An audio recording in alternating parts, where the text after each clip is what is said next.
He managed to save Fay Ray. They're climbing down. Yeah, they're climbing down a rope, basically. But it's a jungle rope, okay? One of those that Tarzan swings. Yeah, it's a What's jungle the fucking rope, word? right? You get it. A jungle rope. Yeah.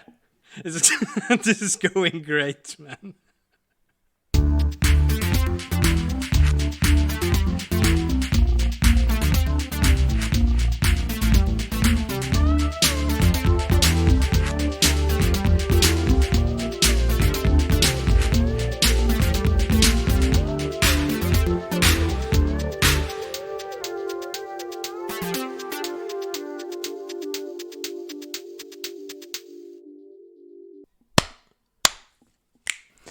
Ba-da-ba-ba-ba, Pod Hard. Welcome to Pod Hard, everybody. Welcome. Welcome. My name is Jonas Högberg. My name is Anders Hultqvist. We're talking about King Kong today, baby. That big, wild, crazy adventure movie of the 30s that broke all the rules. Well, maybe not really when it comes to narrative storytelling, but it certainly broke the mold when it comes to special effects and sound design. So this is quite important for action movies, of course. So that's why we're here and grabbing it by the balls. But on narrative as well, maybe I mean the spectacle is allowed to take front seat here as well. I mean, at first I was very skeptical when you said we should watch King Kong. I was like, is that an action movie? But I mean, it's big things beating on big things, so it's in my ballpark. I love big things beating on big things. What did you think about these big things pounding on these other big things in this big movie? I guess my favorite is the King Kong versus the Tyrannosaur. There's a lot of grappling and throws and stuff. It's kind of funny. I saw this movie, of course. I saw King Kong, the 33-year version, like when I was very small. And I don't remember anything at all of it. And so the King Kong that I had in the back of my head was the Peter Jackson version, I would have to say. I've seen Skull Island 2. I've seen the 77 version as well, but for me it's the Peter Jackson version that has sort of become the King Kong I remember. And it was funny to see this movie and notice how much Peter Jackson really stole right off the bat from this movie. King Kong 1933, directed by two dudes, Marion C. Cooper and Ernest B. Schoedsack. And I do think it's Marion C. Cooper who has the idea of putting some monkey action into a big movie. I think that was like his dream when he was a little child. He started working at RKO, this old movie studio that we don't hear about as much these days because it's defunct since quite a while back. But back in the day, RKO Pictures did a lot of great movies. Of course, Citizen Kane, number one. But King Kong, yeah, it was a big special effects brouhaha.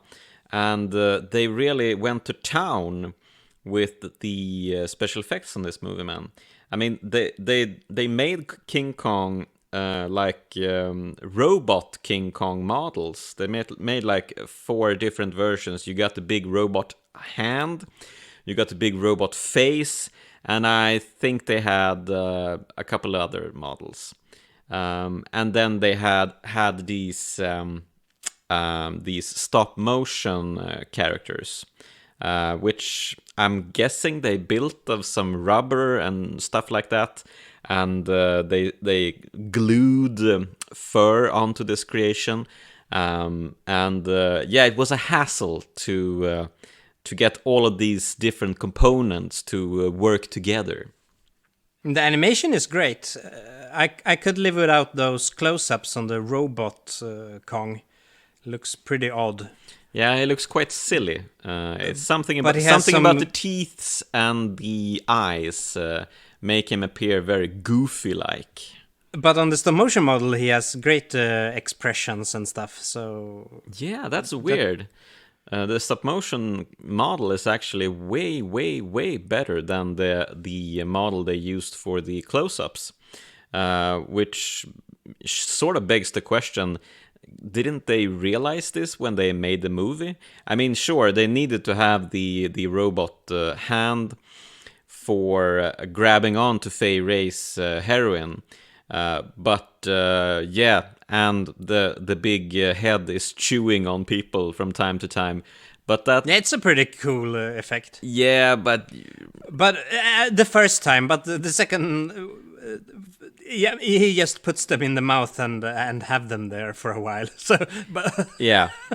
So for one take, it's workable, I think. But had people seen anything like this? Was this like the train arriving once more, or at the station?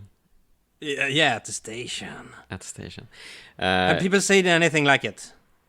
Jonas? Well, do you know?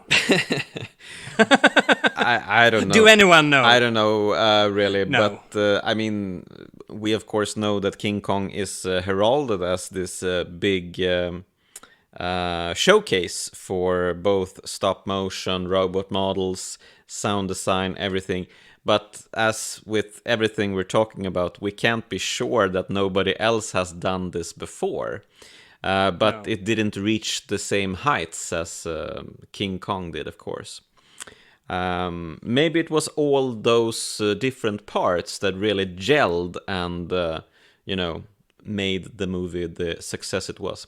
I mean, they also use a lot of matte painting effects in a very nice way. When they arrive at Skull Island, we have this image of the island and the natives' village right by the sand, and some animated birds flopping around. They're really good at these more smooth animations. Bird flapping and tails on dinosaurs move really cool, because Kong is a bit more stiff and Yeah. So I like these tentacle tail things moving smooth. And I mean looks great. Still looks great. The dinosaur tails, they really capture the animal likeness of those. I mean, it's not just that the tails are swooping about a bit. It gives them character in a weird way. I mean, when the T-Rex is getting back up onto his legs and facing Kong after being wrestled down, you can see on his tail that he's really irritated. The tail really signals this emotion from him. So the animators have really gone to town expressing these dinosaurs and the Kong's emotions in a very, very nice manner. I mean, my favorite detail is when Kong has killed all these animals and is examining their dead bodies, that they put the effort to do these longer scenes where he just move around these dead bodies and turn them around and flop about their jaws and stuff like that. It gives the movie a lot more texture and character. He almost. I like that detail. Yeah, he almost becomes like a cat who has a prey and is playing with it. and sort of realizing that hey, I'm not getting any more play out of this. What's happening here? So yeah, he's a very articulate character, King Kong. And I thought the movie started out a bit stiff. I was complaining a bit with the static camera and the acting, and that the dialogue was pretty awkward. And I compared to Scarface that we've just seen, and this felt like a step back. But when we get to Skull Island and the camera starts moving, there are some interesting. I mean, the camera pans, or I think dollies across the whole one of the dinosaurs when it has fallen, and we follow people who walks across, and we see the dinosaur in the background, and it follows the whole dinosaur and stops at an animated tail. It was really cool, and there are other shots as well with cool camera work. Yeah. So it does start to live a bit when we get to the nature. Man against nature. Yeah, man against nature. That's the theme. Well, is that one of the 5 narratives or something that people talk about? There are 5 stories. Oh yeah. Okay. Man against nature. Man against man. Okay. And that's it. Man against space. Slight variation. No, I don't know. Well, for those for those that haven't seen King Kong, any of the versions, the basic plot is that a movie director has gotten hold of some information about Skull Island, and wow, there's some great stuff going on there. There's some crazy-ass old dinosaur animals and some weird giant monkey madness cahoots going on. I need to get there and film all this. But he also wants to bring a blonde beauty along the way to sort of make some weird kind of analogy about Beauty and the Beast. He's obsessed with the Beauty and the Beast. He returns to this all the time. Hey, she's the Beauty and he's the Beast. And we're like, yeah, okay, get on with it. There's a great scene early where everyone is puffing on big-ass cigars. There's a room full of guys with the cigars sticking out their mouths, puffing away. Yeah. Smoke everywhere. So he finds Fay Ray's Anne, and she's like poor, stricken to poverty, and this is in the the Depression. Yeah, this is in the Depression era, so of course everybody is poor, stricken. What the fuck? Everybody is down in the dumps, basically. And she's trying to steal an apple, and he pays for it and sort of kidnaps her to come with him on this boat and go to Skull Island and shoot a weird movie as they go along. And he wants to gas and something and bring back as well. Well, do a live show. Yeah, but I think isn't that something he sort of thinks of as they go along? I don't think that was his goal going into Skull Island, but I might be mistaken. He talks about these grenades in the beginning of the movie as they're sitting on the ship. But yeah, we got some power here. Yeah, you don't know what we can do. We can do all the things. So anyway, there's a lot of boring as hell exposition going on at the boat, but finally they get to the island. They meet up with the natives. They tell them to piss off. But they sure would like to buy Fay Ray because she has blonde hair, and that's just bananas. On the ship, there's scene after scene after scene of this captain going, women shouldn't be on ships. Yeah. If there's anything I know, it's that women shouldn't be on ships. Those scenes between Fay Ray and I think... And she's like, oh man, he's cute. Yeah. We went so weird. straight back to those territories with an uncharismatic floorboard male and a woman swooning for him, and I'm like, what does she see in him? And you said he's a man. He's a man. Exactly. And I think these scenes, these exposition talky scenes between Fay Wray and Bruce Cabot, I think is called, they're boring as hell, but they're so weird because he is constantly looking into the distance, sort of right next to the camera. It's almost like if he's scanning cue cards beside the camera. This is supposedly like his first movie or something, so it could be that he simply wasn't that good of an actor to begin with, and he sort of telegraphs that with his acting. Yes, that as well. So those scenes are extremely weird. He could be a bit more animated. Oh yeah, definitely, but he's a man. Fay Wray, though, she's a woman, and she is expressive as hell, especially with her mouth. I mean, they dubbed her the Queen of Screams back in the 30s, and we sort of get the point. She screams a lot, and at the top of her lungs, all the time. It's crazy. Jamie Lee Curtis can go throw herself into the wall, as we say here in Sweden. This is the real thing. This is the real stuff. And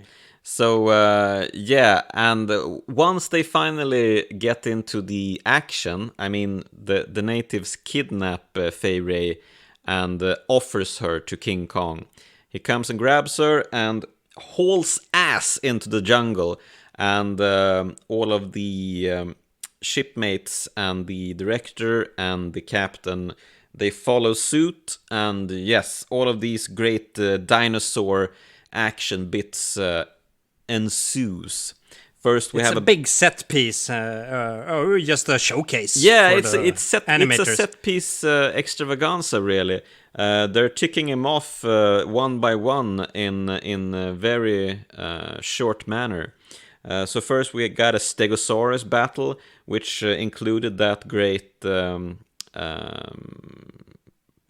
or follow up with the camera over the Stegosaurus carcass, or in its death stretches. And then they build a small raft and to follow Kong and get attacked by the Loch Ness monster. And one guy, when he runs up on shore, he's so afraid that he climbs a tree. And like this is like a brontosaurus with a giant neck that can easily grab him. Oh, now I don't even have to bend my neck. Now I can just pick you off here in the tree. Great. So very weird things happening. And Kong is like shaking a big log that is positioned over a ravine, and everybody falls down the ravine. This goes on for quite some time, Anders. Yeah, that's where the lost scene was supposed to happen also, where the guys who fall down, which is some good doll action. These dolls fall down really smack in the bottom of this pit. Yeah. And they looks like they are dead, but there is a scene where they meet some spiders down there that wasn't in this version. But it has survived. You can watch that scene on YouTube at least. So, and in Peter Jackson's version, he did that scene as well. But with those weird worms or something that swallowed people. I don't remember those from this scene. I have seen this scene, but it is also long ago. You should have maybe done for this. Yeah, and then we get to the big fight with the T-Rex, which really is the best scene of the movie, of course. They really have like a wrestling match, Kong is really getting at the T-Rex back legs, his hind legs, and sort of upending him and jumping at him, and they're rolling around, and he even does like this almost like a somersault where he picks up the T-Rex and throws him backwards. So there's a lot of really nice wrestling moves, and the stop motion is great. I mean, yeah, you can see some rickety movements, of course, but for the most part, you're really enthralled by this. It's good stuff. Yeah, I agree. Yeah, and then this captain guy finds Kong at the top of his mountain where he's positioned. He managed to save Fay Ray. They're climbing down. Yeah, they're climbing down a rope, basically. But it's a jungle rope, okay? One of those that Tarzan swings. Yeah, it's a jungle rope, word? right? You get it. A jungle rope. Yeah. This is going great, man. And yeah, they're like, they go down in the water. And yeah, great stuff. So yeah, and finally they manage to bag Kong after the director Carl Denham throws a one of his grenades, tear gas bombs or something, like sleep dose bomb. Yeah, it can knock out an elephant or something, they said in the beginning. But I mean, Kong is like 10 elephants. Yeah, so they should have thrown 10 bombs. Yeah, why not throw 10 bombs? Yeah, it's a bit weird that one bomb is enough to knock him out. I like the gas grenade explosions, so I could have handled 10 of them. Oh, yeah. It's a bit like in that mountain movie where that guy comes and throws messages from his plane. They could have done that scene, but with the gas bombs. The White Hell of Pitzpaloo. That Leni Riefenstahl movie. Yeah. Well, we're fortunate that that didn't happen.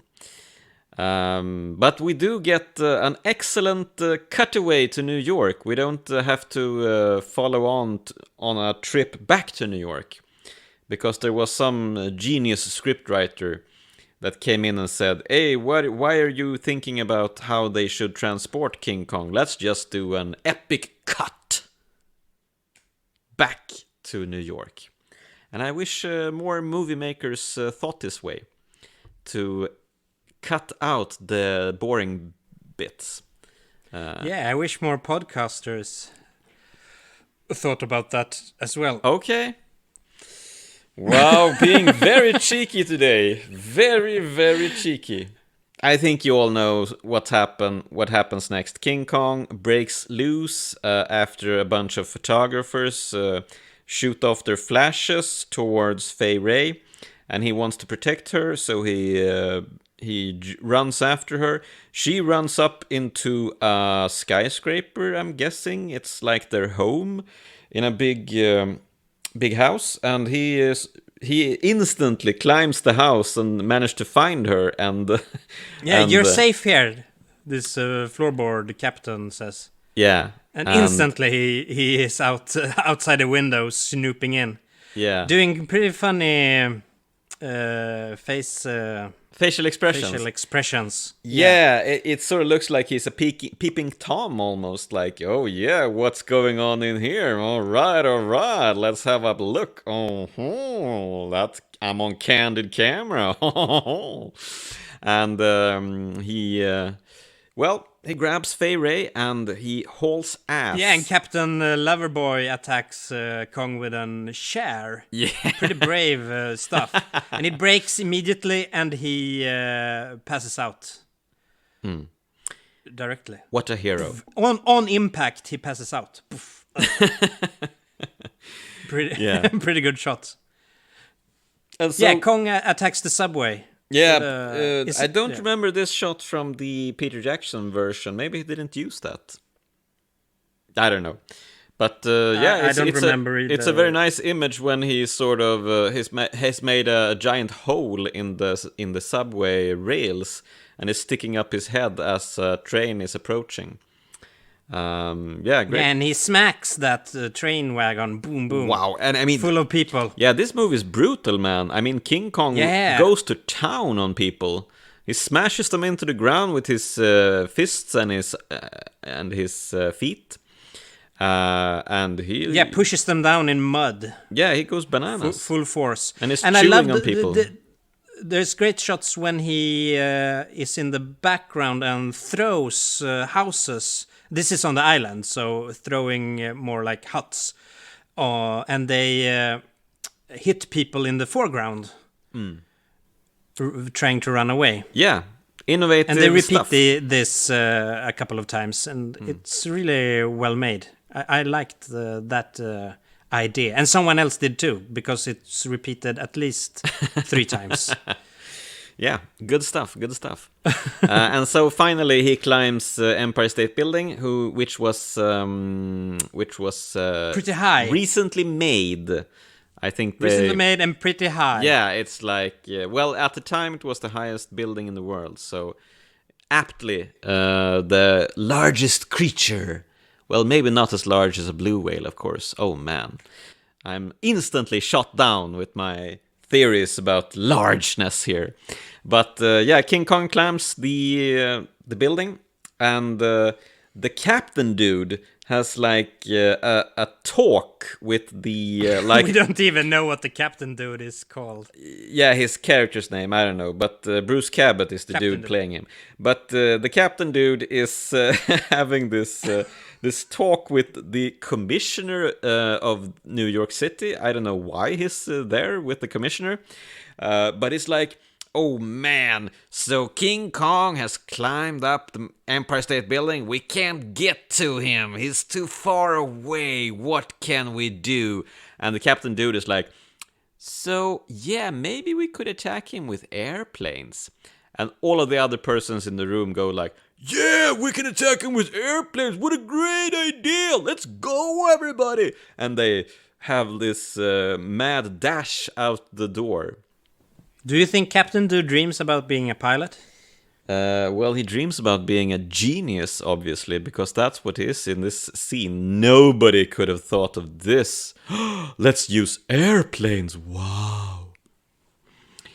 And they do. And they do. And yeah, it's a very sad scene as King Kong is slowly pummeled down riddled with bullets.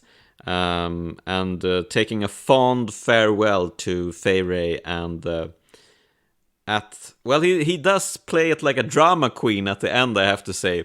He fakes his falls a couple of times and managed to grab onto the top of the Empire State Building a couple of times. Oh, I'm falling. No, I'm still here. Oh, I'm falling. I can still hang on. And then finally... So you were all teary-eyed, but you started to feel cheated. Yeah, he was playing with my emotions, man. Yeah. I can't handle Shouldn't do that. No. I'm putting the blame on Kong, man. And so finally he tumbles to the ground, and the iconic like tumbleweed. The iconic line is uttered by the film director who arrives at the scene at the body of King Kong and tells a commissioner, no, it wasn't the planes that killed him, it was beauty that killed the beast. Yeah, he's got to get it in there one last time. And that was the end of the puppet show. That was the end of the puppet show, but we should, before we end this podcast, talk a bit about the sound design. Because, of course, we've talked about the special effects, which was top-notch. They managed to use all manner of different things, stop motion, robots, matte paintings. They used sort of every trick in the book and made a really nice result. But without the great Foley effects, the great sound effects, I don't think it would have been as great as it is. And of course, this movie is heralded for actually experimenting with sound in a way that hadn't been done before. I mean, yes, sound movies was a new thing, of course, still in 1933, but Murray Spivak, the sound designer for the movie, he used a lot of weird sounds, and he sort of combined them in weird ways. So to get King Kong's roar, he combined the roars of a lion and a tiger, and sort of took them down a couple of octaves and played them in reverse and mashed them together to get this weird King Kong roar. And it was the same thing with King Kong, like pounding his chest.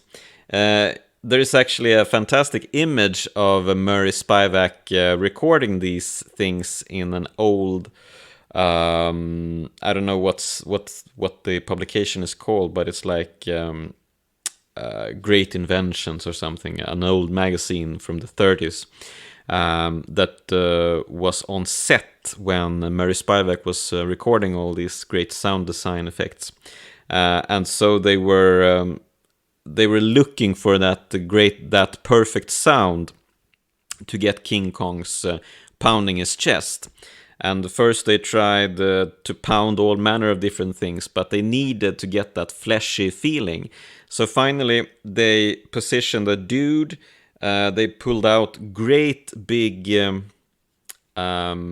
drums, big ass drums, and they basically just went at it at this guy's chest, while another dude was recording at the back, sort of pushed his sound equipment against the guy's back. And so that is how they managed to record these thumps in the same way that King Kong is going at it at his chest. And of course the T-Rex is like a combination of a puma roar and a hissing noise from an air compressor. So there's a bit of machinery going into that roar, which is, I think, very iconic. I think it's sort of the same thinking that Steven Spielberg had when he made Jurassic Park.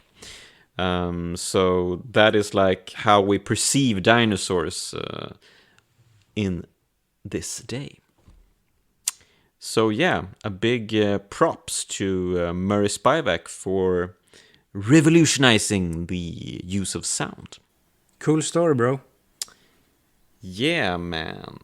And of course, the music.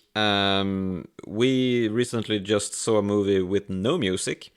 And so maybe you was a bit afraid that you were going to see a movie with music now. No, but it was used pretty sparingly, I think. It was okay. Yeah.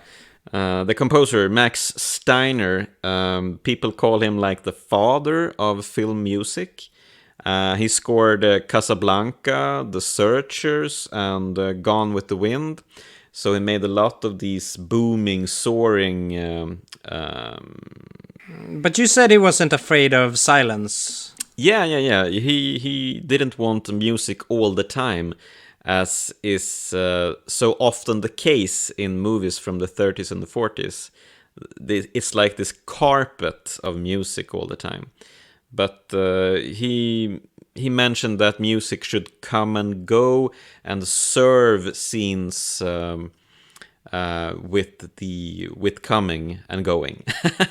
I don't know what I'm saying anymore. But let's just say people should probably listen to the, what did you call him? The father of film music. Yeah, because that's the way I think music should be used in movies. And he was one of... Listen to Daddy. Listen to the Daddy. And I mean, he also was a proponent of getting all of the... Things done, and all of the characters their own themes. So that is why, I mean, everybody picked up on this, of course, but all of the Star Wars characters has their own theme and stuff like that. Sort of binding a person to a musical theme. That was all Max Steiner's thing. And but I have to say, the music in King Kong was pretty forgettable, I say. It feels like I'm talking way much here. Yeah, go on. Okay, no, I can go on. Did you know that Marion C. Cooper, the film director, when he told Fay Wray, yeah, I'm going to use you, you're going to be the heroine of the movie, and I'm going to star you against the tallest, darkest, leading man in Hollywood. And Fay Wray instantly thought, oh, he means Clark Gable. Great. And then he showed her a picture of King Kong, and she was like, okay. Dud. And then she had to settle for Bruce Cabot. Yeah. Boo-hoo. So she basically got... She got shafted, man. Yeah. But yeah, and that perhaps is the end of the puppet show. Woohoo!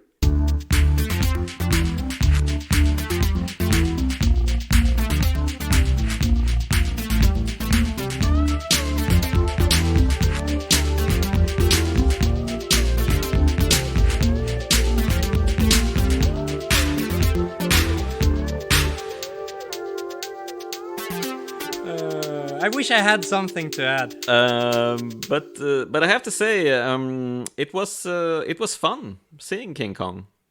Yeah, I mean, everyone has seen clips here and there, but I haven't seen it in full since I was a kid. So it was fun. I didn't remember parts of it. Yeah. At all. Yeah. So I was even wondering, have I even seen it in full? but I think I have. Yeah, and I mean, there was a lot of action actually in the middle of the movie. It's a big set piece. Yeah, a lot of... When they go into the jungle, it just explodes with stuff happening. So, yeah, a great action vehicle. Pumping us up. The 30s, man. We got Scarface. We got King Kong. I mean, we're on top of the world now, man. Time to get pulled back down to reality, don't you think? Yeah, it's about time. Yeah.